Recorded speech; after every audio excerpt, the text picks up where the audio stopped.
Tonight we turn our attention to the Korean Peninsula, a region once again gripped by heightened tensions.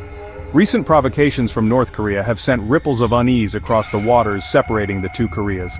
In the early hours of dawn, North Korean patrol boats were observed conducting aggressive maneuvers near the northern limit line, the de facto maritime border.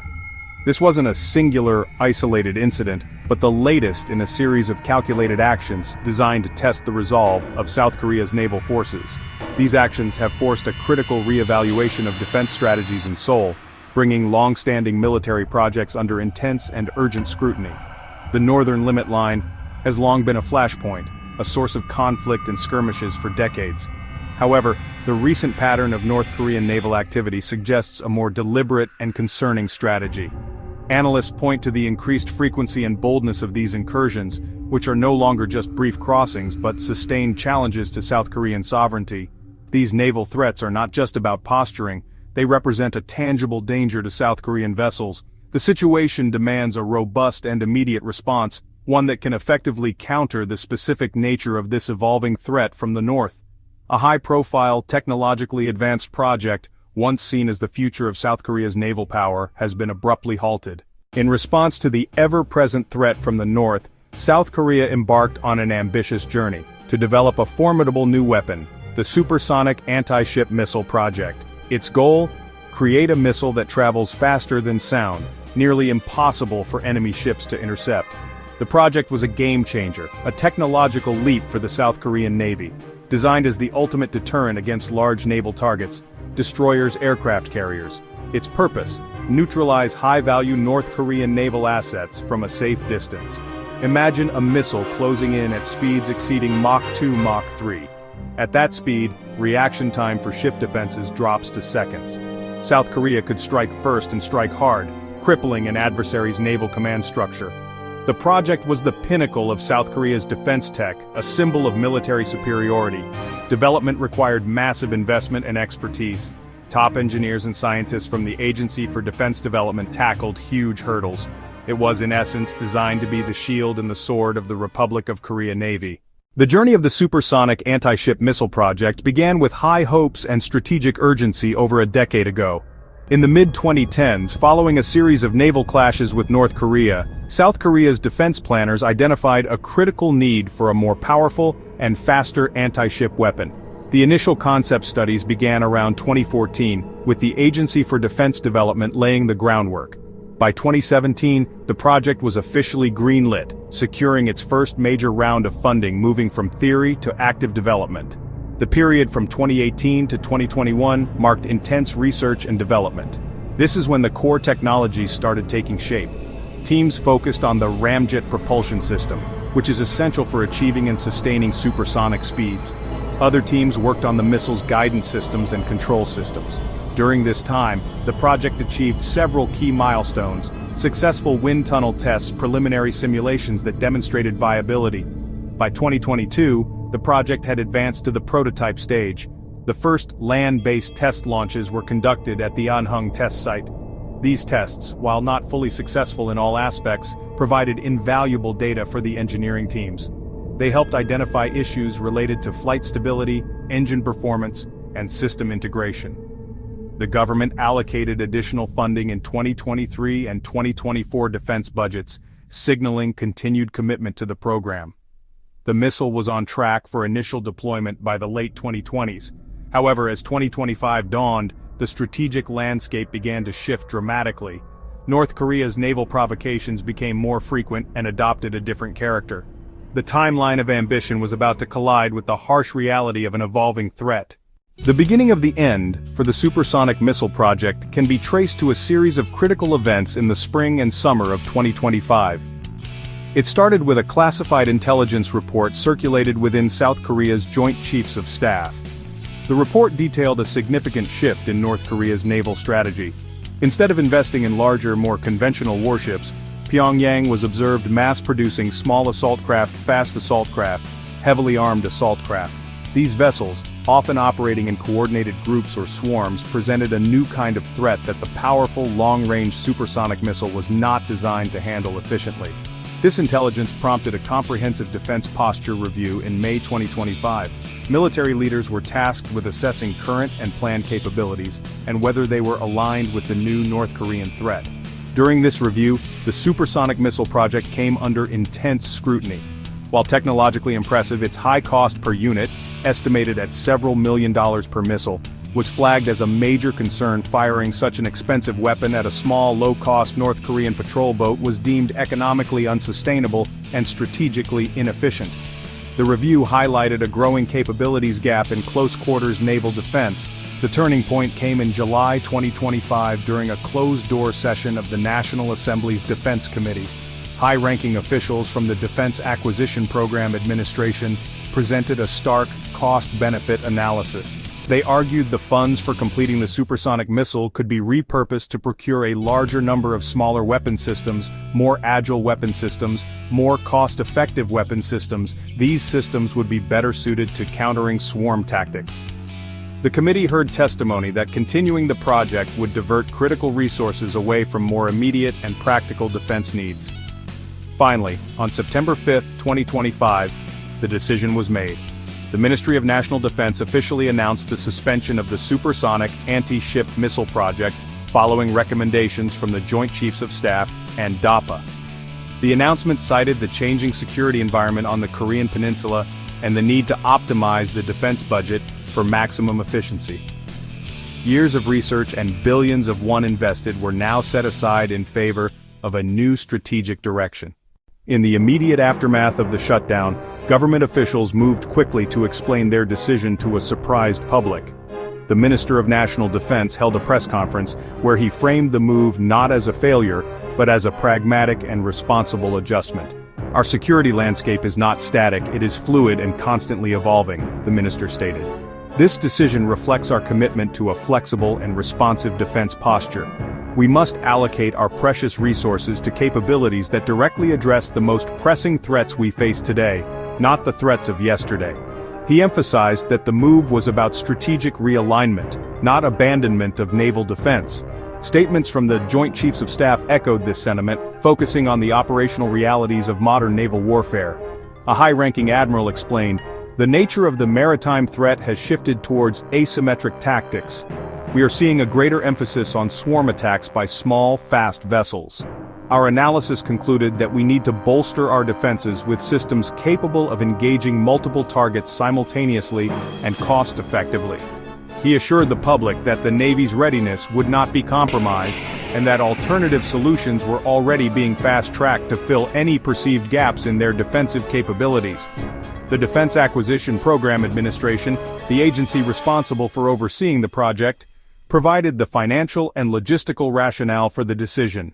In a detailed press release, DAPA outlined the projected costs of continuing the supersonic missile program versus the cost of procuring alternative systems. By reallocating the budget, the statement read, we can acquire a significantly larger quantity of precision-guided rockets, advanced naval guns, unmanned surface vehicles. This shift will provide our naval forces with a more layered and robust defense against the specific tactics being employed by our adversary.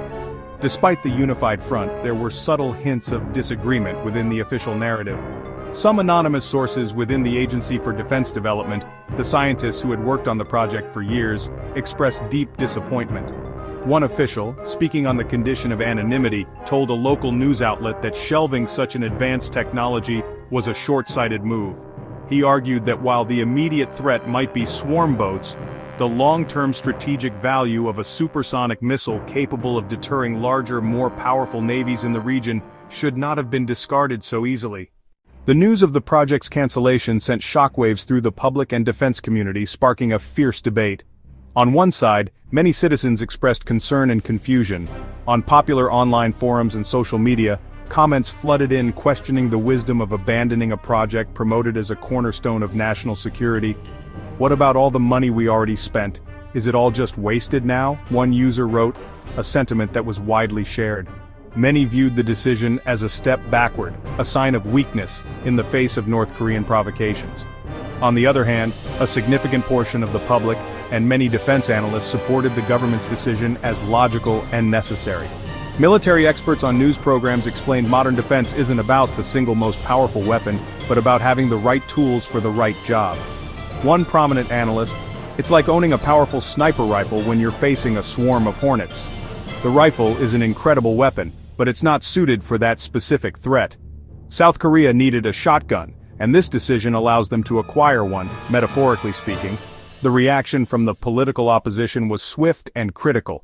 Opposition party leaders accused the administration of fiscal mismanagement and strategic incompetence. They framed the shutdown as a major failure. This administration has wasted years of effort and billions in taxpayer money. They called for a parliamentary inquiry demanding full transparency.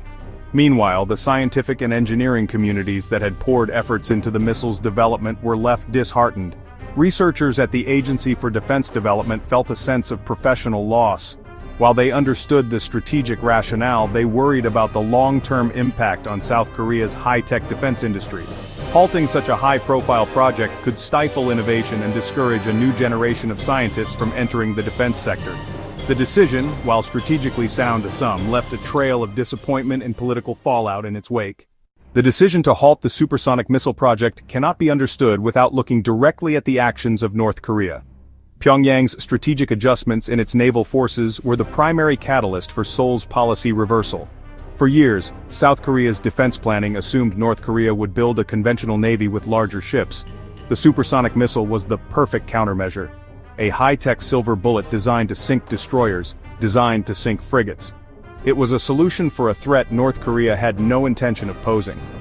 Instead of competing where South Korea was strongest, North Korea exploited a vulnerability. They couldn't match technological superiority in a conventional battle, so they pivoted to asymmetric tactics.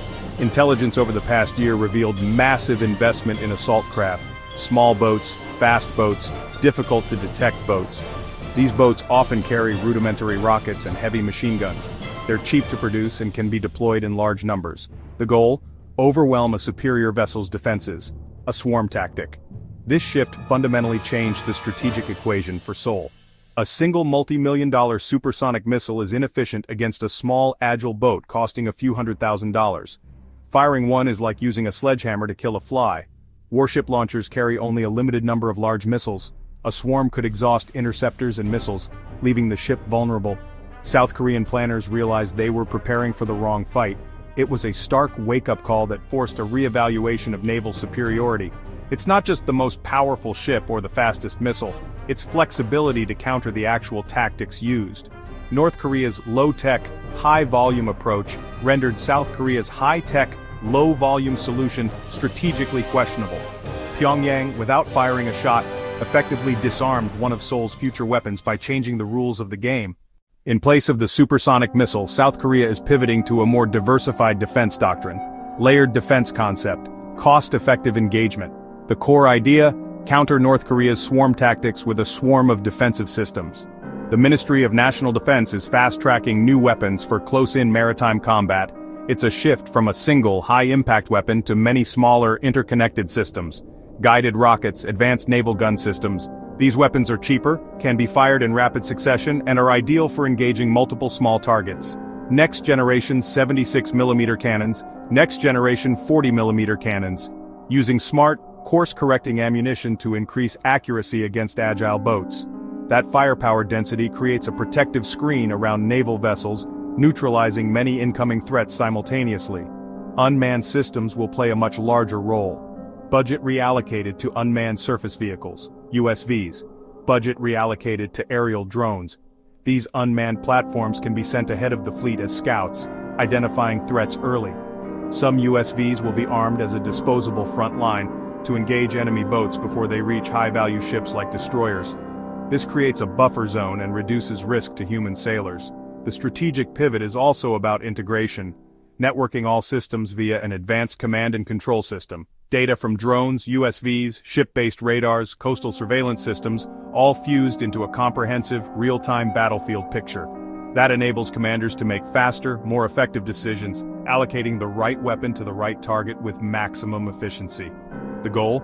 Create a smart, resilient, multi-layered defense network, far more adaptable to North Korea's asymmetric tactics than a single, powerful missile ever could be. As South Korea moves forward from the Supersonic missile project, its defense policy is entering a new chapter defined by pragmatism and adaptability.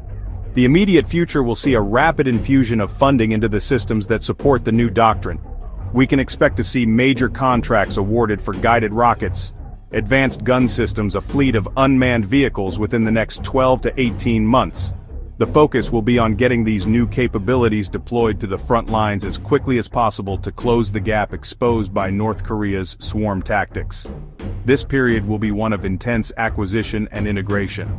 However, the debate over long-term strategy is far from over. While the current focus is on countering small boats, some defense experts warn against completely abandoning high-end advanced technology projects.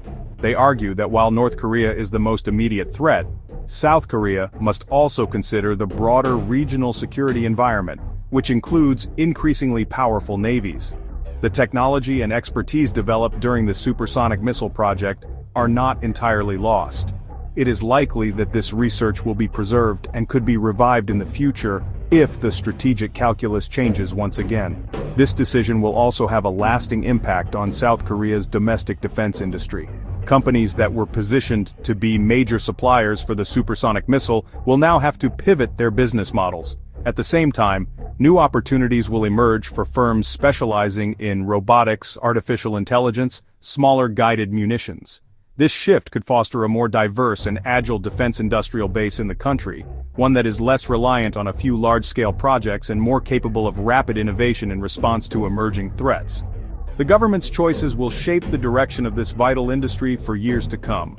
Ultimately, the story of the Supersonic missile project serves as a powerful lesson in modern defense planning. It shows that military strength is not just about having the most technologically advanced weapon, but about having the right strategy and the flexibility to adapt to an adversary's moves. South Korea's maritime defense is now on a new course, one that prioritizes efficiency numbers, networked warfare. The nation will be watching closely to see if this new approach will be enough to ensure peace and stability on the turbulent waters of the Korean peninsula.